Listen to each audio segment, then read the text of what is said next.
Bonjour à tous. Aujourd'hui, je suis heureux de vous faire connaître Nina Duval, que vous connaissez peut-être à travers des interviews que j'ai pu faire sur mon site martinikids.eclaveblog.com.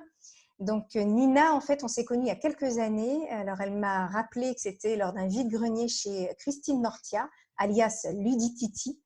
Et on a fait connaissance à ce moment-là. Et ensuite, on s'est suivis, enfin, on a travaillé ensemble autour d'une association de professionnels qui œuvrent pour la bienveillance dans les familles autour de la parentalité. Donc, bonjour Nina, est-ce que tu peux te présenter? Bonjour Malika, bonjour à tous. Alors en fait, je m'appelle Nina Inaya, enfin c'est mon nom de scène, Nina Inaya Ledron, c'est mon nom de famille. J'ai repris mon nom de jeune fille en fait. Et je suis sophrologue, ludothérapeute et praticienne en médecine chinoise. Donc j'habite en Martinique, j'ai mon cabinet Martinique, donc au Robert en fait. Et à la base, avant de faire tout ça, avant de me former à tout ça, je m'étais formée au métier d'auxiliaire de puériculture que j'ai exercé pendant 7 ans en centre maternel. Pendant cette période, j'ai pu accompagner des jeunes mamans précoces, pour renforcer en fait la relation mère-enfant. Donc j'ai fait beaucoup de travail sur moi depuis. Je me suis intéressée à la sophrologie, à la médecine chinoise, au point de me former dans chaque discipline. Donc médecine chinoise pendant 1 an. Ça m'a permis en fait de comprendre que les émotions impactaient le corps. Vraiment de pouvoir faire du lien avec les maladies, les blocages du corps et voilà, ce que les maladies traduisent en général. Et je me suis dit que la médecine chinoise, c'était très bien pour faire ces compréhensions-là, pour avoir une observation un peu plus aiguisée, on va dire. Mais du coup, la sophro, pour moi, m'a apporté le moyen de devenir autonome dans cette gestion émotionnelle, déjà en accueillant, en comprenant et en faisant un travail sur soi pour essayer d'évoluer avec toutes ces émotions-là. Donc, mon cheminement m'a emmené aussi à m'intéresser aux travaux de Lise Bourbeau, que j'ai pu voir en conférence ici, notamment les 5 blessures qui empêchent d'être soi-même, qui m'ont encore appris beaucoup sur moi et du coup que j'utilise en accompagnement. Donc, en tant qu'auxiliaire de puériculture, on m'a beaucoup sollicité pour accompagner les enfants. Et du coup, ça a réveillé mon côté ludique, parce que j'adore jouer. Inaya, c'est clairement le prénom de ma petite fille intérieure. Voilà, c'est un peu l'anagramme de Nina avec une lettre supplémentaire, mais c'est les mêmes lettres en définitive.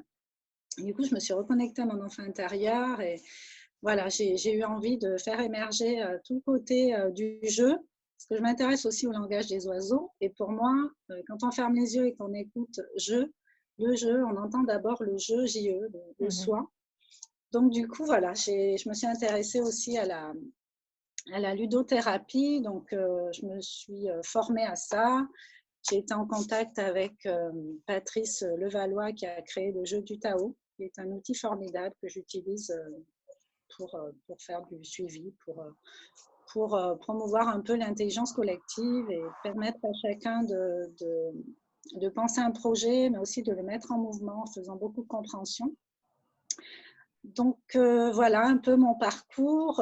Aujourd'hui, j'exerce aussi la fonction d'éducateur scolaire pour une association, toujours dans le but d'être en contact avec les enfants, les adolescents et pouvoir leur donner des clés pour qu'ils puissent un peu mieux cerner leurs émotions, leur propre personnalité.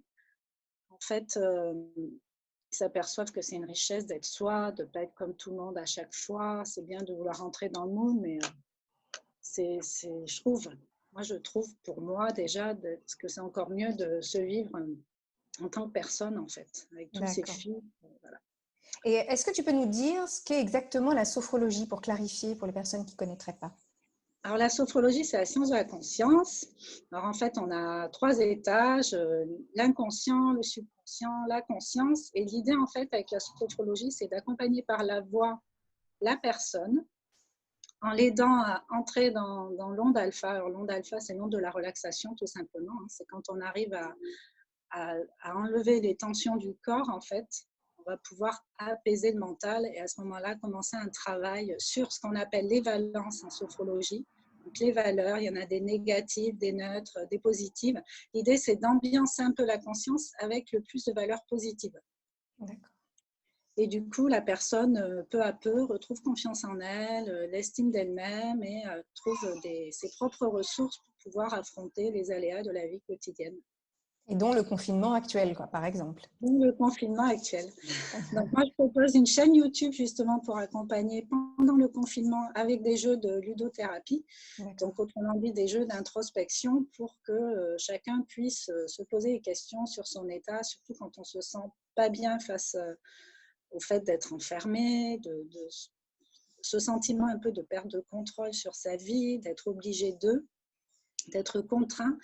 Donc l'idée en fait c'est de pouvoir se poser avec l'intention de se faire du bien et de se poser des questions à l'intérieur, mais sans jugement, sans rentrer en conflit avec soi-même en fait. Au contraire, se comprendre mieux, se pardonner et puis évoluer avec tout ça. Et est-ce que tu as eu des contacts ou est-ce que c'est une éventualité de pouvoir faire entrer, alors pas la sophrologie en tant que telle, mais peut-être des petits exercices de sophrologie dans les familles ou à l'école ou pour les enseignants, par exemple? Qu'est-ce que tu pourrais conseiller? Faire des jeux basés sur la respiration, déjà. Parler avec ses enfants, mais c'est sûr, si on n'est pas au courant, c'est pas évident, mais soi-même déjà s'intéresser à la sophro. Hein. Il y a plein de youtubeurs qui proposent des séances il y a des podcasts qui proposent des séances de sophrologie. Donc déjà, après, si on a un peu plus de mal, peut-être faire un peu de mudra. Donc là, c'est pareil, hein, il y a plein de vidéos qui en parlent. Moi, j'en parle sur ma chaîne aussi, Inaya Ledron. Donc voilà, les mudras, en fait, c'est ça.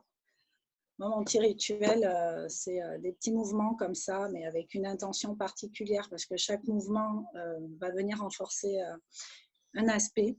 Donc ça peut être lâcher le contrôle, l'enthousiasme, enfin plein de choses. Et voilà, il y a des applications. Si on a du mal à rentrer en méditation, déjà commencer par ça, parce que ça ne dure pas super longtemps et ça fait vraiment du bien. Et puis voilà, s'intéresser à tout ce qui est respiration, peut-être un peu des mouvements de yoga, libérer la parole. Donc il y a le site Papa Positive aussi qui propose des jeux à télécharger, à imprimer, des jeux à jouer en famille justement pour promouvoir un peu la communication dans la famille, pouvoir se dire des choses avec sérénité, avec bienveillance, ce qu'on n'a pas forcément l'habitude de faire dans le quotidien. Les enseignants aussi peuvent s'inspirer de ce site Papa Positive et de tout ce qui leur fait du bien, parce qu'en fait, il n'y a pas vraiment de formule magique universelle pour tout le monde. C'est juste chacun va aller piocher là où il sent que ça lui fait du bien. Et donc, si les personnes qui te regardent là aujourd'hui veulent entrer en contact avec toi, tu as un cabinet, c'est ça? J'ai un cabinet au Robert, oui. Et puis, j'ai mon mail aussi, inaya972@gmail.com. D'accord. Est-ce que tu as autre chose à rajouter avant de conclure? Non, merci à toi pour l'invitation. Et puis, n'hésitez pas à poser des questions, à me poser des questions si vous voulez avoir un peu plus de renseignements ou des idées concrètes de jeu. On peut en parler.